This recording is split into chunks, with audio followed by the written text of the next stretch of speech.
Episode 32, Statism. The Anarcho-Christian Podcast, evaluating the relationship between the Christian and the state. I'm rising up with a full heart. I'm taking the strength from inside. I'm rising up with a new mind. I'm taking your words and letting you hold me. I'm coming up from underneath. Hi, everybody.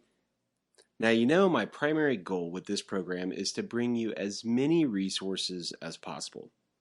Not to necessarily say what is the, quote, right answer, but to get our minds thinking outside of the indoctrination that we've all seen through school and popular media.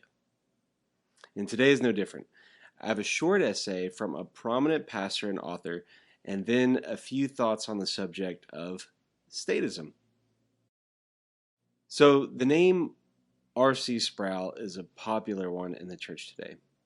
Dr. Sproul was born in 1939 and passed away rather recently in December of 2017.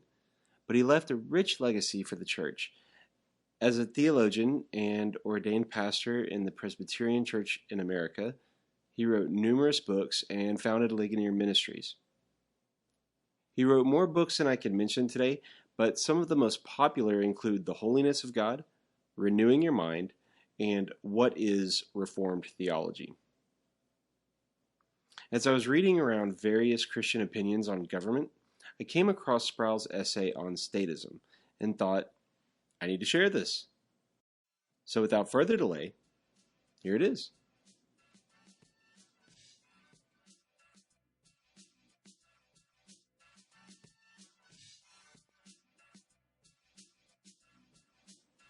Statism by R.C. Sproul. A decree went out from Caesar Augustus that all the world should be registered. In Luke 2, the well-known passage introducing the nativity story, the title accorded to the Roman emperor is Caesar Augustus. Had this census been mandated earlier under the monarchy of Julius Caesar, the scripture would read, "A decree went out from Julius Caesar." Had Octavian followed the model of Julius, he would have called himself Octavianus Caesar. And then the text would read, "A decree went out from Octavianus Caesar." But we note Octavius's explicit change of his personal name to the title Caesar Augustus. This indicates the emerging dimension of the emperor cult in Rome, by which those who were elevated to the role of emperor were worshipped as deities. To be called Augustus would mean to be clothed with supreme dignity, to which is owed the reverence given to the sacred. The elevation of the emperor in Rome to this kind of status was the ancient zenith of statism. About 30 years ago, I shared a taxicab in St. Louis with Francis Schaeffer.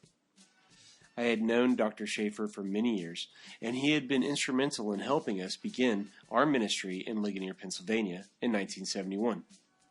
Since our time together in St. Louis was during the twilight of Schaeffer's career, I posed this question to him.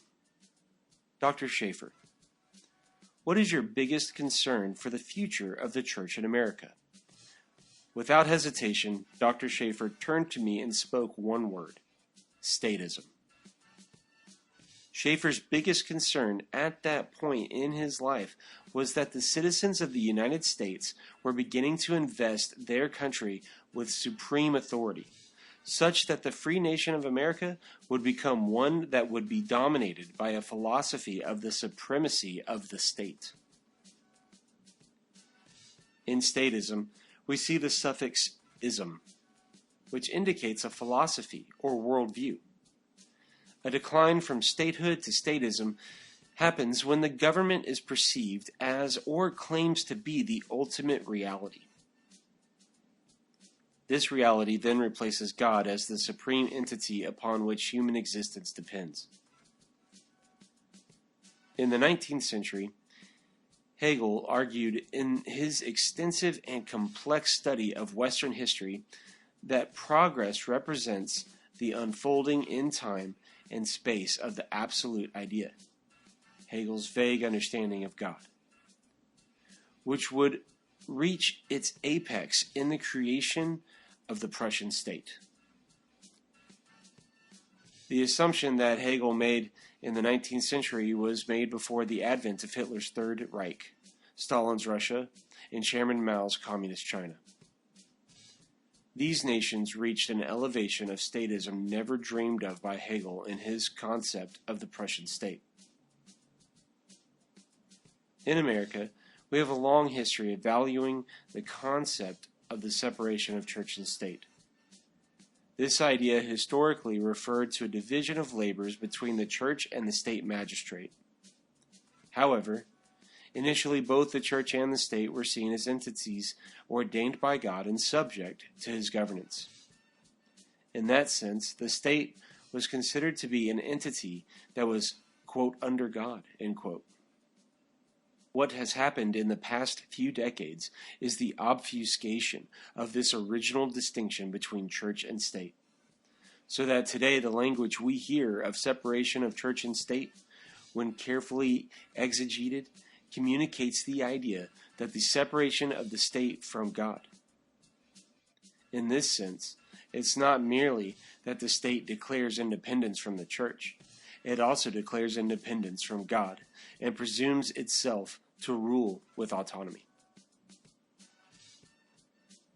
The whole idea of a nation under God has been challenged again and again, and we have seen the exponential growth of government in our land, particularly the federal government, so that the government now virtually engulfs all of life. Where education was once under the direction of local authorities, it now is controlled and directed by federal legislation. The economy that once was driven by the natural forces of the market has now come under the strict control of the federal government, which not only regulates the economy, but considers itself responsible for controlling it. Where we have seen the largest measure of the loss of liberty is with respect to the function of the church. Though the church is still somewhat tolerated in America, in a way it was not tolerated in Mao's Red China and under Stalin, it is tolerated only when it remains outside the public square. In other words, the church has been relegated to a status not unlike that given to the Native Americans, where the tribes are allowed to continue to exist as long as they functioned safely on a reservation, outside of any significant influence on the government. So, although the church has not been banished completely by the statism that has emerged in America, it has been effectively banished from the public square. Throughout the history of the Christian church, Christianity has always stood over against all forms of statism. Statism is the natural and ultimate enemy to Christianity because it involves a usurpation of the reign of God.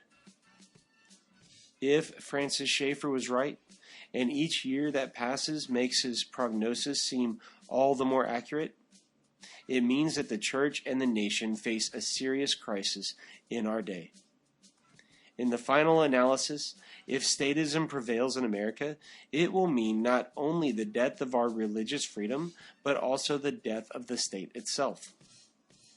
We face perilous times where Christians and all people need to be vigilant about the rapidly encroaching elevation of the state to supremacy.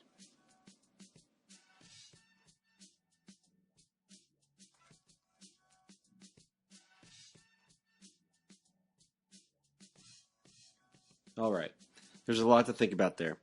The first thing that comes to mind is that you don't hear a lot of pastors talking like this.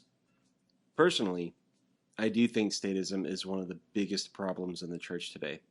I'd have to say Schaeffer got it right there. So, I also started thinking more about his reference to Francis Schaeffer. It's been a long time since I read Schaeffer's Christian Manifesto, but seeing his name in this essay jogged my memory, and I started looking around for some of the things that Schaeffer has said on statism. Firstly, Francis Schaeffer, another Presbyterian, founded the L'Abri organization in Switzerland, and wrote many books, including a few of my favorites, The God Who Is There, How Should We Then Live, and The Christian Manifesto. Now, full disclosure, neither of these gentlemen would endorse anarchy, but I do think that men of their stature in the modern church need to be remembered for some of these things, because it's so drastically different from what we hear today. So this clip is from a speech of Schaeffer's during his Christian Manifesto years that I thought was pretty appropriate for this episode. It's likely a similar thing that Sproul and Schaeffer discussed in the cab ride. So here it is.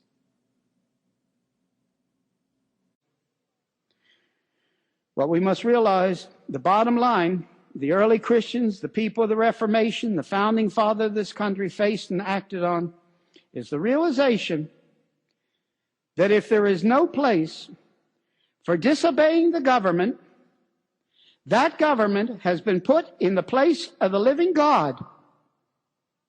In such a case, the government has been made a false god. If there is no place for disobeying a human government, that government has been made God. Caesar, under some name, thinking of the early church, has been put upon the final throne. The Bible's answer is no.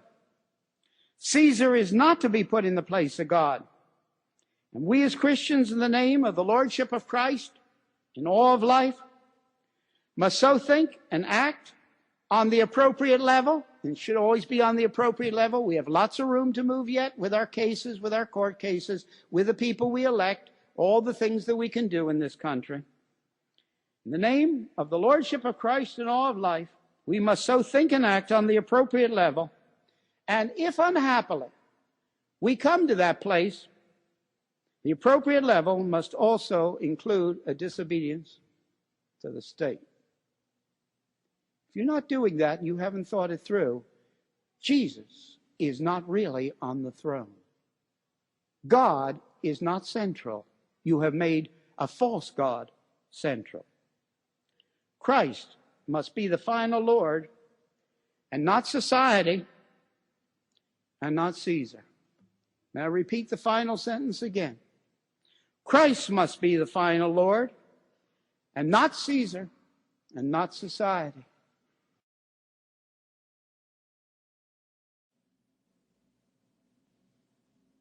I've personally had conversations with people trying to describe these ideas that Schaeffer and Sproul are putting across. This idea of replacing God with the state, making the state the supreme authority. Of course, most people don't think that they do that, as they demand allegiance to flags and have the U.S. Constitution printed in their Bible. But that's just the thing. We don't think that we've replaced God. We still go to his church and have copies of the Bible. So maybe replacing may not seem like the right word sometimes. Although I think that it definitely is replacing. Maybe we could think of another word, another analogy for this. So another word I've tried to use for a while with explaining my case is the word eclipse. Maybe a good illustration for the replacement of God is with an eclipse of God. And here's the way I've tried to explain it. I think it's fair to say that God is placed on a metaphorical pedestal. The idea of God being above us, the ascension, looking up to him is natural talk to the Christian. So there's this pedestal. But what happens if we put something in front of him? The idea of replacing him might give you the idea that you're taking him off this pedestal and putting something else there in that place. But what happens if we put something in front of him, not an equal height, at least at first, but lifted up above ourselves, something to marvel or take pride in? Obviously, this second thing is the state. And imagine it represented by its flag. Why not? It's the common symbol for the state. So we have the state now, not placed as high as God, but still above our line of sight. Without quibbling over the actual heights, but using the analogy of our faith, hope, and love of our state, what does that object become? It becomes the first object that you lift your eyes to. And what does that first object you lift your eyes to begin to do to the second higher object behind it? It eclipses it. Now you only see the first object with your heart's eyes. Now you look to it first for your protection. Now your pride goes first to the only object that you see. Even though we still know the second object is there, we fail to really look on it. And when we do that, we ultimately lose sight of it and faith in it. We lose faith in God and completely forget who He is. So I just think that this is another way to view what Christian statism looks like. Again, we get into those arguments about replacing and what does it mean to replace. And hopefully, if that conversation is fruitless, maybe this eclipse idea, maybe that works.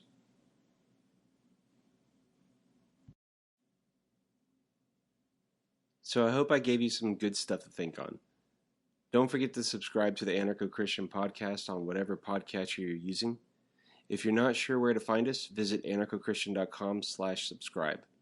There you'll find links to subscribe to the podcast on iTunes, Stitcher, Android, Google Play, and YouTube. If you're enjoying the podcast, please consider letting us know by leaving a 5-star rating and review on iTunes and wherever you catch the podcast. Also, like and share this episode on Facebook or other social media sites. You can support the show with a monthly donation through Patreon. Visit the support tab on anarchochristian.com. That will take you to our Patreon page where you'll find a few ways that you can support us. Again, I'll have links to the essay from Sproul and the clip from Schaeffer in the show notes. And while you're checking them out, don't forget the Amazon links. We have a few new t-shirt designs, and if you purchase anything through Amazon using our links, Anarcho-Christian will get a small commission without any additional charge to you. So I think that's it for today. Grace and peace, no king but Christ.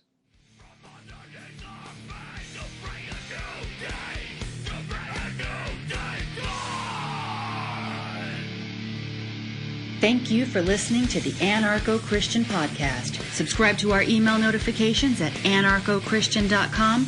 Like us on facebook.com/anarchochristian and follow us on Twitter at anarchoxp. Subscribe to our podcast and YouTube to join us next time as we continue to evaluate the relationship between the Christian and the state. No king but Christ. This has been a Pax Libertas Productions podcast. What's this? The episode's not over? That's right. I've got an after the credits MCU style bonus feature for you. So I've been working on a couple of different projects, and this one that I'm revealing today is the anti-war correspondence bonus. So this is something I've been working on, again, because of the patrons. You guys have really just blown us away with your donations to this show. And I really feel that it's my part to do a little bit more to show my appreciation. So you may have seen the trailer for this come out through YouTube. And today I'd like to include the first episode. And so it's not going to be as long as our normal episodes, but I figure it'll be something to kind of fill the gaps that we can release in between Anarcho-Christian episodes, and I hope you like it. So here's the first episode. It'll play again as its own standalone episode soon, but I want to go ahead and put it out there, and let me know what you think. Let me know in the comments on YouTube or Facebook or wherever you're catching this. Shoot me an email. Let me know what you think. Let me know if this is what you want to see, if you want to see more of this, and we'll talk to you next time. Thanks. I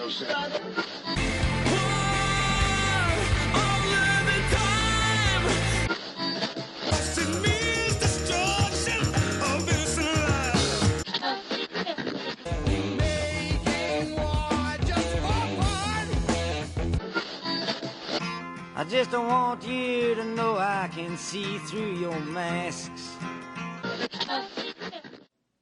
War correspondents are journalists that report firsthand from a war zone.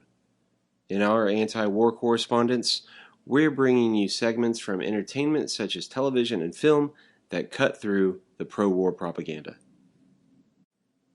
So for our first episode, this clip comes from the television series MASH.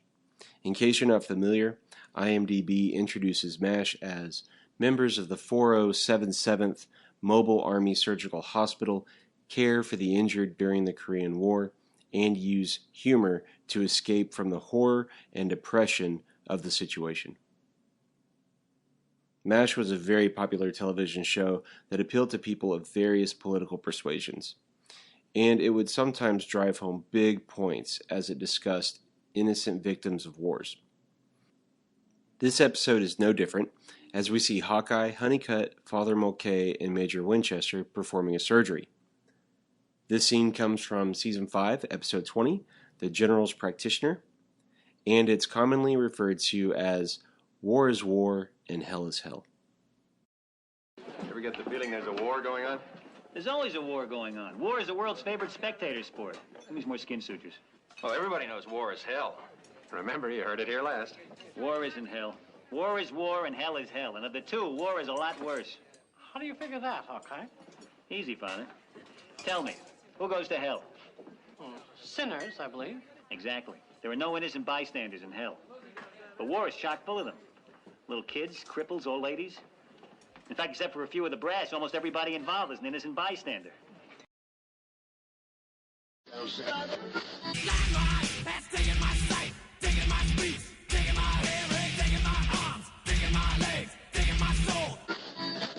Just carry this gun.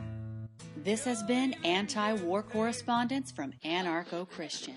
Subscribe on iTunes, Google Play, Stitcher, and YouTube, or wherever you catch your podcasts. Also, visit us on Facebook, Twitter, and Instagram. No King but Christ. This has been a Pax Libertas Productions podcast.